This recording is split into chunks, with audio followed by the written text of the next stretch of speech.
Olá, João Murano, estamos começando agora a análise do Grupo A da Copa Libertadores da América 2022. Se liga no vídeo.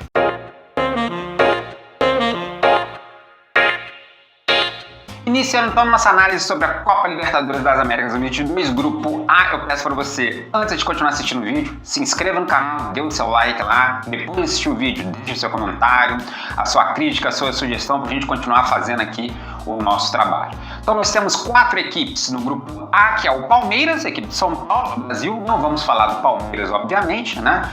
Porque aí teríamos que falar de São Paulo, geografia brasileira, e você deve ter estudado isso na escola. Acertou, miserável. Emelec do Equador, Deportivo Táchira da Venezuela e Independiente Petroleiro da Bolívia. Vamos começar falando do Emelec. O Clube Esporte Emelec foi fundado na cidade de Guayaquil, no Equador, no dia 28 de abril de 1929. Seu nome vem do anacrônico de Empresa Elétrica del Equador, Emelec. A Empresa Elétrica do Equador foi criada no final do século XIX e no início do século XX, na época da constituição da energia elétrica em Guayaquil, que é a maior cidade do Equador, e foi licenciado para a construção por uma empresa dos Estados Unidos, para fazer durante 60 anos, né, ter ali o direito, enquanto concessionária, de explorar a energia elétrica da cidade de Guayaquil.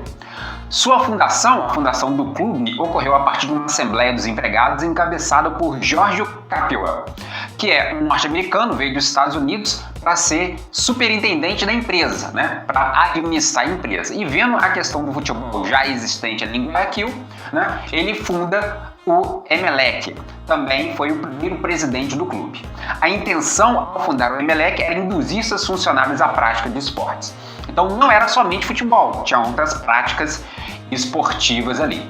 Em 1929, o time se filia à Federação Esportiva Guayas, é o estado onde está a cidade de Guayaquil, província que eles falam, né, Equador, e entrou na Série C lá, na divisões inferiores lá do estado de Guayas para disputar os campeonatos. Antes da fundação em 1929, uns funcionários da empresa já haviam em 1925 inscrito uma equipe de funcionários lá do Emelec, que ainda não tinha esse nome, para o torneio local organizado pelo sindicato comercial da cidade, que participava ali vários times ligados às empresas comerciais e indústrias que tinham naquele momento, ali no início do século XX, na cidade de Guayaquil, no Equador. Depois, em 1946, foi proclamado campeão de Guayaquil pela primeira vez, né, ganhou que era considerada a taça da cidade.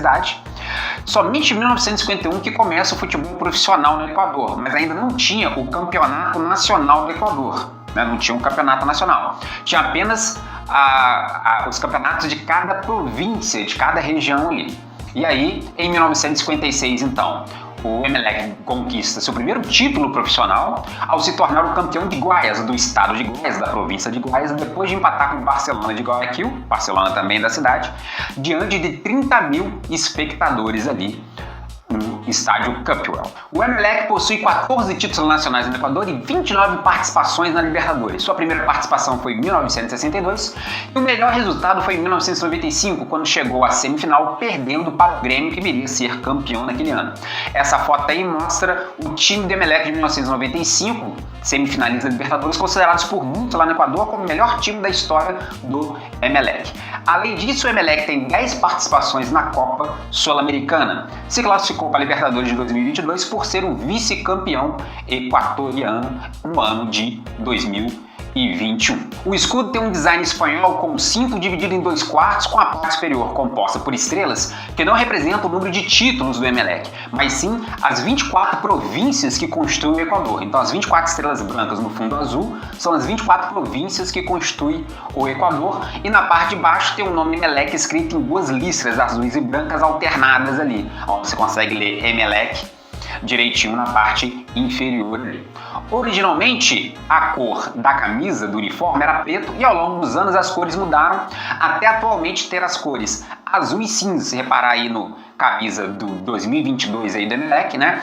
Ela é azul com cinza aí no símbolo do raio, né? Representando a empresa elétrica do Equador aí. E esse uniforme é o uniforme 2022 aí do Emelec. Em 1945 foi inaugurado o estádio George Capwell, que apesar de ter sido construído como estádio de beisebol, depois se tornou a casa oficial do Emelec. O estádio pertence ao clube, o clube é proprietário do estado e é o 4º maior estádio que tem no Equador, com capacidade de cerca de 40 mil torcedores, né? Jorge Capel, que foi o fundador e o primeiro presidente do clube, pediu à Câmara Municipal de Guayaquil o arrendamento de um terreno para a construção do estádio, do imóvel, que acabou sendo entregue em doação para o clube. O estádio foi inaugurado com um jogo de beisebol entre Emelec e Oriente. Jorge Capel, como vinha dos Estados Unidos, e no início do século XX o esporte mais popular dos Estados Unidos era o beisebol, era um exímio jogador de beisebol, fundou o time do Emelec de beisebol e jogava no time de beisebol do Emelec. Então ele ajudou a construir o estádio, participou da inauguração e jogou no primeiro jogo do estádio, que foi um jogo de beisebol entre Emelec e Oriente. No mesmo ano de 1945 aconteceu a primeira partida de futebol e atualmente não tem mais jogo de beisebol no estádio do Emelec. Então a gente tem um estádio do Emelec, ele é todo azul nas cores do clube, também porque tem os Nami Knights, assim como tem o Allianz Parque do Palmeiras, né? É o estádio lá ligado ao Banco do Pacífico, também nos tons de azul. Construído numa área residencial ao sul da cidade de Guayaquil, perto do bairro onde nasceu o Emelec, o bairro do Estaleiro, né? Que eles chamam de bairro da Astilleiro, ao sul da cidade de Guayaquil, perto da região portuária, uma região comercial, residencial, tem poucos prédios e aí acaba que o estádio se destaca. E aqui a gente tem uma foto com os torcedores do Emelec aí presente em um dia de jogo. Agora a gente vai ver como vem o Emelec para a Libertadores 2022. Ter no caldeirão feito pela torcida do Jorge Capel é o seu principal trunfo. 40 mil torcedores sempre tem uma taxa de ocupação muito grande, principalmente nos jogos que o Emelec disputa na Copa Sul-Americana ou na Libertadores. Atual vice-campeão do seu país, a equipe não parece impor tanto respeito assim em 2022, já que começou mal o campeonato equatoriano, né? Antes da sua estreia na Libertadores, seus 3 jogos não venceu 3 jogos no início agora da abertura do campeonato equatoriano. Os resultados colocaram pressão sobre o técnico Ismael Rescalvo, um espanhol de 40 anos que está no clube já tem 4 anos, né? 3 a 4 anos. E o time teve como principal reforço o atacante Alejandro Cabeça, que jogou alguns jogos pela seleção equatoriana nas eliminatórias, além do meia João Rojas, que também faz parte da seleção nacional. Não são jogadores assim muito importantes na seleção do Equador, né? Muitos dizem lá no Equador que talvez eles não façam parte do grupo que vai para a Copa do Mundo do Catar no final do ano, né? Vamos guardar para ver se esses 2 jogadores do Emelec vão para a seleção, vão para a Copa do Mundo pela seleção. O atacante Quiroga e o volante Rodrigues também estão entre os principais nomes da equipe. Analisando o jornal local lá, o que eles falam sobre o Emelec, o principal jornal da cidade, o El Universo de Guayaquil, aposta na classificação do time como segundo lugar atrás do Palmeiras. Considera que tanto o Independiente Petroleiro quanto o Deportivo Táchira não vão conseguir tirar pontos do Emelec suficiente para o Emelec não se classificar. E os jornais colocam o Palmeiras, obviamente, como favorito no grupo A. Agora a gente vai falar um pouco sobre a cidade de Guayaquil, oficialmente chamado Santiago de Guayaquil. É a maior cidade do Equador, apesar de não ser a capital ser Quito, possui aproximadamente 3 milhões de habitantes e é o principal porto do país. Situa-se na margem do rio Guayas, que dá nome para o estado, a província de Guayas, que desemboca no Oceano Pacífico, né? E Guayaquil também é a capital da província. A origem do nome, tem várias dúvidas sobre a origem do nome, eu pesquisei e não achei nada que me diga de onde se originou o nome de verdade. Ah não, sério? A origem do nome está relacionada provavelmente ao nome de um cacique que governava o local quando da chegada dos espanhóis, né? Aí o nome do cacique era Guayaquil. Não se sabe se ele era da nação Chonos, que era a principal nação indígena pré-colombiana que habitava ali a região. Devido à dificuldade de lidar com os povos pré-colombianos, né, que resistiam fortemente à tentativa de assentamentos por parte dos espanhóis na região, houve várias expedições com o intuito de fundar uma cidade ali na foz do rio Guayas, né? E de todas as tentativas, a última e a mais bem sucedida e definitiva foi em 25 de julho de 1538 pelo capitão Francisco de Orellana, ao pé do Cerro Santa Ana. Conhece o Francisco de Orellana? Não. Se você assistiu Indiana Jones, você conhece. Eu entendi a referência.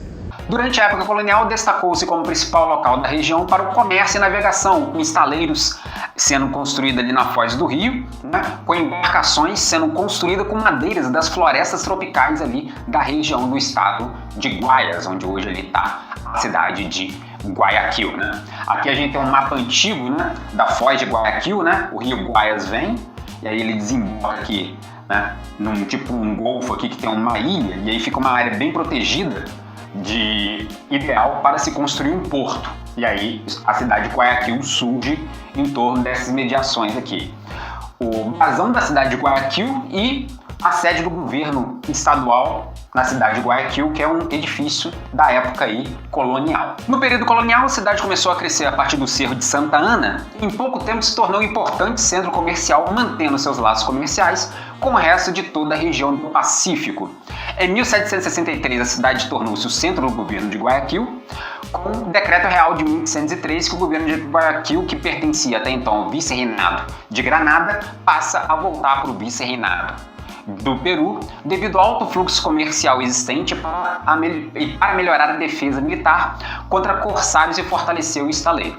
Né? Apesar de ser uma área bastante protegida ali, mas é uma área com muita riqueza, e para melhorar a defesa militar ali foi construído alguns fortes para proteger a entrada do porto ali no foz do rio Guayas, em Guayaquil. Em 1820, a cidade se tornou independente e com José Joaquim de Almedo, que estava à frente do governo provisório existente até então. Ajudou a estabelecer a província livre de Guayaquil, né? Então a província conseguiu se libertar do domínio espanhol, dando início ali a uma série de guerras pela independência da região. Aqui a gente tem um mapa antigo, né, da época colonial, sobre a região portuária ali, a foz do rio Guayas. Aqui a gente tem um mapa do Equador com as 24 províncias do Equador, e a cidade de Guayaquil fica aqui na província de Guayaquil, essa aqui é mais de Lilás, né? Então aqui é uma área, uma reentrância bacana, onde na construção do porto aqui foi um dos melhores locais da região, onde a construção do porto ali na foz do rio permite você ter uma proteção natural, né, de ataque de corsários e piratas na região ali do Pacífico Sul. E a foto aqui do Olmedo, que foi um dos líderes da revolução pela independência da região de Guayas e Guayaquil no momento ali da dominação espanhola. Olmedo pediu ajuda aos demais libertadores da América do Sul e Simão Bolívar enviou um exército considerável em favor da causa emancipatória da região de Guayas, que ao ganhar várias batalhas em 1822 consolidou a independência da região. Só que aí a região de Guayas, que queria ser uma região livre, formando ali o estado de Guayas, acabou fazendo parte da Gran Colômbia, que mais tarde se dissolveu em 1830 com o surgimento da República do Equador. Guayas fez parte então do Equador, situando-se como um dos seus estados até os dias atuais. Na atualidade, é uma cidade de grande atividade comercial devido ao porto, com os investimentos em agricultura, pesca, indústria, comércio e construção. Além disso, o Equador é um grande exportador de produtos primários e de petróleo. Destaque aí para a banana, que é o maior produtor exportador mundial, além de flores, cacau, óleo de palma, camarão, cana-de-açúcar, arroz, algodão, milho, palmito e café. E também é um dos maiores produtores de petróleo do continente americano.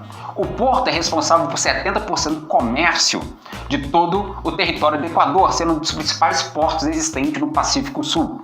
A cidade abriga as maiores empresas do país e o principal polo industrial. Só que a indústria não é tão significativa, né? São pequenas e médias indústrias ali, direcionando com a produção industrial para o mercado interno. Tirando a indústria do petróleo, o Equador é um país pouco industrializado. Aqui temos algumas fotos aí, né? Foto da região portuária de Guayaquil. Aqui a Catedral de Guayaquil, construída ainda na época colonial, né? Uma praça aqui, a gente tem aqui uma vista aérea da cidade de Guayaquil, com o rio Guayas passando aqui. Agora falaremos do Deportivo Táchira.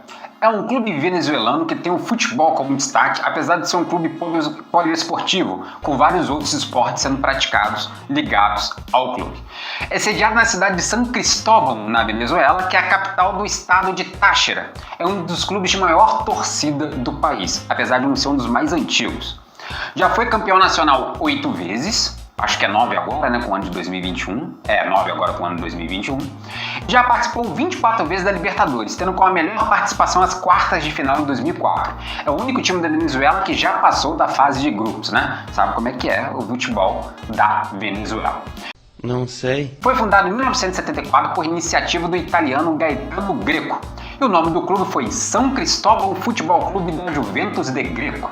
né? De inspiração italiana, acabou que o uniforme do time tinha a camisa azul com a calça branca, em alusão às cores da bandeira da Itália, já que além de Gaetano Greco, italiano, era a colônia italiana ali da região, que tinha um conjunto grande de italianos, que fundaram este clube. Em 1975 o clube então se profissionalizou e no seu primeiro ano de profissionalização foi vice-campeão da Copa da Venezuela.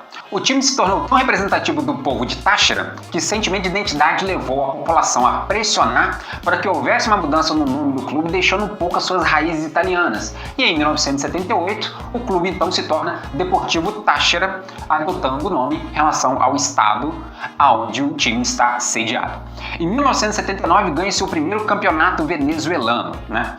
A equipe usa as cores amarelo e preto, que são as cores predominantes da bandeira do estado de Táchira. O uniforme possui listras verticais, mas nunca foi definido o número de listras de cada cor e muito menos as diretrizes. Então cada ano o uniforme fica meio bagunçado lá na marca Venezuela, né? Ah, agora eu entendi! O brasão é em amarelo e preto, com o nome e as 9 estrelas simbolizando as conquistas dos 9 campeonatos venezuelanos que o clube possuía, incluindo o ano de 2021, que é quando foi campeão, conseguiu a vaga na Libertadores por ter sido campeão venezuelano. Aqui a gente tem o símbolo do clube, né? Amarelo e preto escrito Deportivo Táchira, a bola de futebol e as 9 estrelas ali dos 9 campeonatos venezuelanos. E aqui está o uniforme do time para o ano de 2022, né? Com listras amarelas e pretas aí, o Deportivo Táchira com um calção preto. O clube tem seu estádio localizado no Centro Esportivo Pueblo Nuevo, que além do estádio de futebol tem vários equipamentos esportivos e culturais e lazer, sendo uma das principais áreas culturais e de lazer existente no estado de Táchira. O estádio tem capacidade para cerca de 38 mil espectadores e foi construído em 1974 e inaugurado em 76. A uma altitude mais ou menos ali de 1.000 metros, que não deve incomodar ninguém, já que 1.000 metros é pouca altitude. Em 2006, devido à realização da Copa América na Venezuela, o estádio foi uma das sedes e passou uma série de mudanças e melhorias em sua estrutura, aumentando a capacidade para a capacidade atual de quase 40 mil torcedores. Aqui a gente tem uma vista aérea do estádio do Táchira, né, com as cores amarelo, preto e vermelho, que são as cores que predominam na bandeira do estado de Táchira, mostrando aí o estádio. Como vem o Deportivo Táchira para Libertadores? Na verdade, eu acho que não devia nem vir, né? Caralho, cuzão! Com 26 jogos contra times do Brasil na Libertadores, são apenas 3 vitórias, incluindo uma vitória sobre o time de Santo André em 2004, quando disputou a Libertadores depois de ter sido ganho, depois de ter ganhado a Copa do Brasil. Então, essa vitória a gente nem conta. Complicou. Em 2022, numa reformulação do elenco, contratou 14 novos jogadores. A equipe é comandada por um técnico espanhol chamado Alex Pajares, de 42 anos, e o time sofreu com perda de 2 importantes jogadores, né, Lucas Gomes e Fred Gôndola, e trouxe aí o meia Rob Hernandes como um reforço mais importante. Mas a grande aposta do Táchira é a maior revelação venezuelana nos últimos anos. E Erson Chacon, de 18 anos, ele estreou na equipe profissional com apenas 14, e desde 2020 tem sido grande nome do clube. Ano passado, na conquista do venezuelano 2021 pelo Táchira, ele foi eleito o principal jogador do campeonato com apenas 18 anos. Em 42 jogos marcou 10 gols e deu 8 assistências. Os jornais locais só falam que o time vai participar da Libertadores sem análise e opiniões. A cidade de San Cristóbal, o principal jornal da cidade, é um jornal cristão. Não tem análise de futebol. E aí, quando a gente vai procurar, eu achei alguma coisa falando no periódico La Nación, da Venezuela, que é sede em Caracas, mas tem uma sucursal desse jornal na cidade de São Cristóvão. Eles só falam que o Deportivo Táchira vai disputar a Libertadores, não falam mais nada. Ou seja, não estão nem aí porque o futebol não é o principal esporte da Venezuela. Os dois principais esportes é basquete e o principal esporte que é o beisebol. Agora a gente vai falar sobre a cidade onde está o Deportivo Táchira, a cidade de São Cristóvão. A cidade venezuelana é a capital do estado de Táchira, é um estado territorialmente pequeno, localizado na Venezuela, e está localizada a apenas 57 quilômetros da fronteira com a Colômbia. A cidade foi fundada por Juan Maldonado de Ordóñez e Villaquirán, No te estoy entendiendo. capitão do exército espanhol em 1561.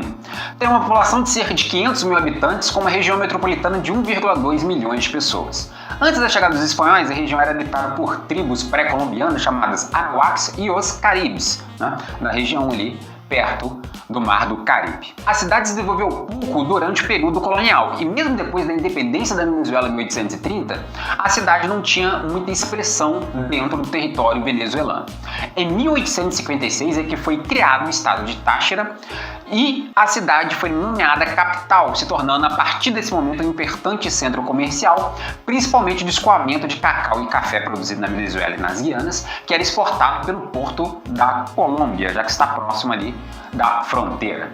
Também recebeu importante influência da Colômbia devido ao seu isolamento da capital venezuelana. Então a região mais densamente povoada, né, do oeste do país está bem longe de Caracas e como está próximo ali da fronteira com a Colômbia, a influência colombiana na cidade é muito grande. Eles se sentem, às vezes, culturalmente muito mais próximo da Colômbia do que próximo do resto da Venezuela. Aqui na imagem temos o Brasil e a bandeira na época que São Cristóvão foi fundado pelos espanhóis. E no mapa da Venezuela podemos perceber que o estado de Táchira ele fica aqui na fronteira com a Colômbia e São Cristóvão está aqui a 50 quilômetros da fronteira colombiana, enquanto Caracas, uma grande concentração populacional, fica virado para o Mar do Caribe. Aí por isso que a influência colombiana em São Cristóvão é bastante elevada. A localização geográfica da cidade, ponto de convergência de tráfego binacional entre os colombianos e venezuelanos, e sua proximidade com a principal área pecuária do país contribuíram para o desenvolvimento da atividade bancária e financeira, além de seguros. Então é uma cidade que tem uma forte presença de bancos e instituições financeiras que financiam ali as atividades agropecuárias de todo o oeste do território da Venezuela. A indústria está limitada principalmente a pequenas fábricas nos setores metalúrgico, mecânico, têxtil e calçados, além das indústrias de alimentos, principalmente o lácteos, devido à pecuária leiteira que tem próximo à região ali. Outro destaque na economia é a área de educação, pois com a fundação de vários campos de notável importância acadêmica durante os anos 60 e 70, constituiu ali algumas universidades que atraem estudantes do país inteiro, tendo na cidade uma extensa atividade acadêmica e cultural. Aqui temos algumas fotos de São Cristóvão, uma área comercial aqui, uma tomada aérea de toda a cidade que é bastante arborizada, localizada ali ao pé da Cordilheira dos Andes, que corta a região norte da Venezuela. Aqui temos uma área com vários equipamentos de lazer aqui onde está o estádio também e a catedral da cidade ali, que foi fundada e construída na época da colonização espanhola. Agora vamos falar do Independiente Petrolero. Foi fundado em 4 de abril de 1932 na cidade de Sucre, na Bolívia, e retornou em 2021 à primeira divisão boliviana após 17 anos de ausência. Ficou 17 anos na Série B e quando retorna no ano de 2021 para disputar a Série A da divisão boliviana de futebol, já consagrou-se campeão, atingindo ali um título inédito de campeão boliviano. O futebol na Bolívia é uma piada, né? O time fica 17 anos na Série B, no primeiro ano que retorna para a Série A do Campeonato Boliviano já é campeão. É como se o Vasco no Brasil, que acabou de retornar para a Série A, fosse campeão brasileiro. É um dos times mais populares de Chuquisaca, que é um dos 9 estados existentes no país. Na cidade tem a rivalidade entre o Independiente Petrolero e o Universitário de Sucre, que geralmente tem mais projeção na América do Sul do que o Independiente Petrolero, já que é a primeira vez que o Independiente vai disputar a Libertadores. A única vez que o Independiente disputou um campeonato sul-americano foi a Taça Comebol de 1999, quando perdeu para o Talheres da Argentina. Então é a segunda participação do Independiente Petrolero em um torneio de nível internacional. Sua história começou quando a equipe de São Francisco de la Recoleta, na cidade de Sucre, decidiu não incluir um grupo de jogadores em seu time, fazendo que esses jogadores excluídos procurassem formar seu próprio time, tornando-se independentes para continuar praticando futebol. Por isso que aí vem o nome Independiente. Assim decidiram levar o nome de Independiente Esporte Clube para expressar simbolicamente sua independência e separação de São Francisco de la Recoleta. E aí nasceu então o clube. Em 1953, o clube passou a ser administrado pelo Yacimientos Petrolíferos Fiscales Bolivianos, mudando seu nome para Clube Independiente Petrolero por determinação dos petroleiros do distrito de Chuquisaca. E assim, então, o time mudou o nome, tendo o nome atual desde 1953. Em 1972, o Independiente conseguiu se classificar para a Copa Simão Bolívar, categoria mais alta do futebol boliviano na época. Em 1981, disputou pela primeira vez o Campeonato Boliviano da Primeira Divisão.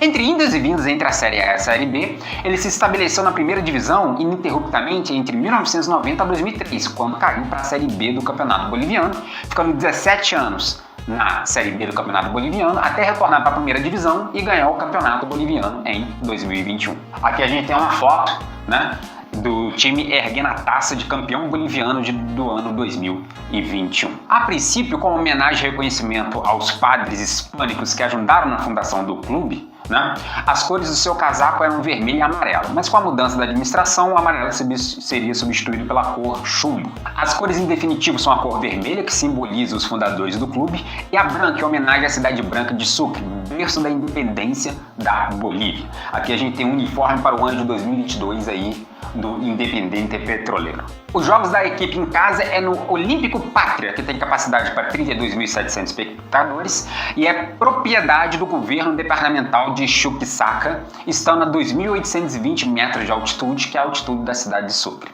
Então, tanto o Universitário Sucre quanto o Independiente Petroleiro, os dois principais clubes da cidade de Sucre, eles jogam no Olímpico Pátria. O estádio foi inaugurado em 1992 e reformado para a Copa América de 1997, que ocorreu na Bolívia. A principal arma do time não é nenhum jogador, obviamente, e sim a altitude de 2.810 metros da cidade de Sucre.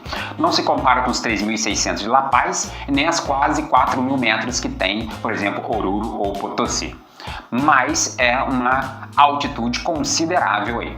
Com um plantel de 21 jogadores nascidos no país, há também argentinos, paraguaios, colombianos, equatorianos e venezuelanos, mas ninguém é conhecido, é um time simples com poucos jogadores de destaque internacional.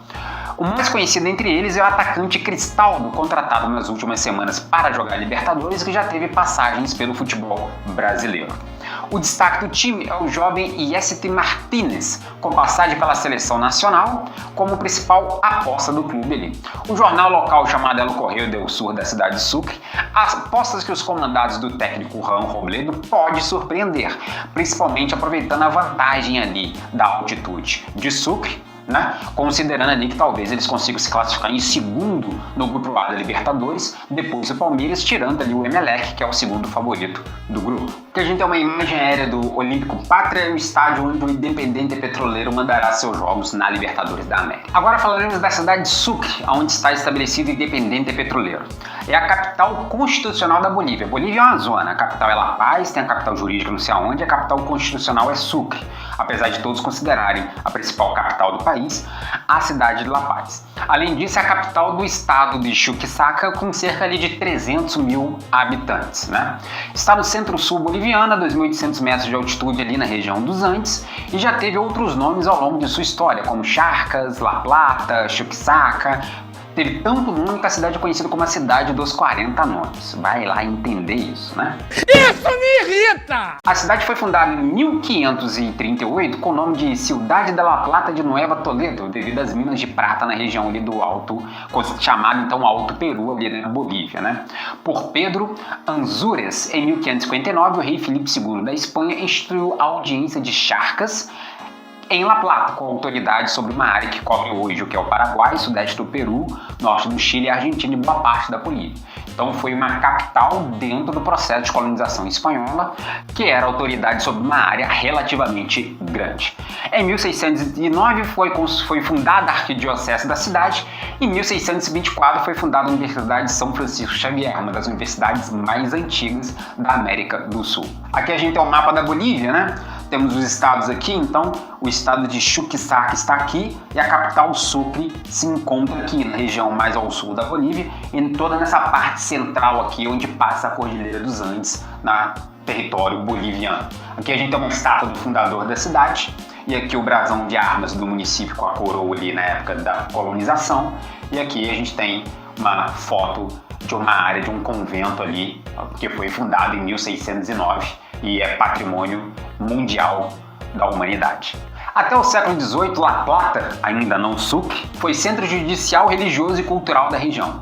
Em 1839, depois de tornar-se a capital da Bolívia, a cidade teve seu nome alterado em homenagem ao líder revolucionário da região, o Antônio José de Sucre. Após o declínio econômico de Potosí, quando as minas de prata acabaram se exaurindo, viu a sede do governo boliviano em 1898 mudar-se para La Paz, mais ao norte. A Revolução de Chuquisaca, no ano de 1809, teve início na cidade como um papel importante para a independência da Bolívia em 1825. No final do século XIX, desenvolveu-se a partir da exploração de estanho na região devido às minas de estanho bastante presentes ali no sul da Bolívia. A economia da cidade atualmente baseia-se nos serviços públicos e algumas indústrias na área de alimentícia e cimento. Não é uma cidade assim muito importante economicamente dentro do território boliviano. Aqui temos a foto aqui aérea da cidade de Sucre, que é conhecida como Cidade Branca aqui, né, ao pé aqui da região mais alta dos Andes, bastante arborizada e bem bonita. E aqui temos a sede do governo construído na época ali do início da República. Assim nós encerramos o vídeo de hoje falando sobre o Grupo O da Libertadores da América. Espero que vocês tenham gostado. Não deixe de falar para os seus colegas, se inscreva no canal, dê o seu like, deixe o seu comentário, sua crítica e até amanhã quando a gente fará a análise do Grupo B.